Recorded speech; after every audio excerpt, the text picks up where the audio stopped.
Lagi silang handang magsinungaling, na parang pananahanda ng itudla. Kasinungalingan ang namamayani sa lupain ito, at hindi ang katotohanan.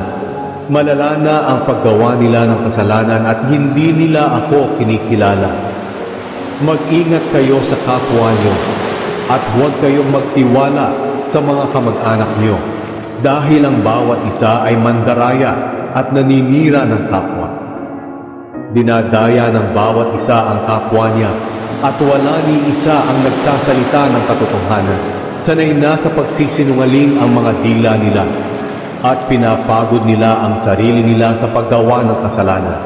Puro na lang pandaraya ang ginagawa nila, at dahil sa pandaraya ay ayaw na nila akong kilalanin. Kaya ako, ang Panginoong makapangyarihan, ay nagsasabing dadalisayin ko sila na parang metal, at susubukin ko sila. Ano pa ang maaari kong gawin sa kanila? Ang kanilang mga dila ay parang panang nakakamatay.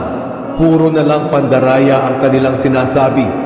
Nakikipag-usap sila ng mabuti sa kapwa nila, pero sa puso nila'y masama ang binabalak nila. Hindi ba't nararapat ko silang parusahan? Hindi ba dapat na paghigantihan ko ang bansang katulad nito? Ako ang Panginoon ang nagsasabi nito.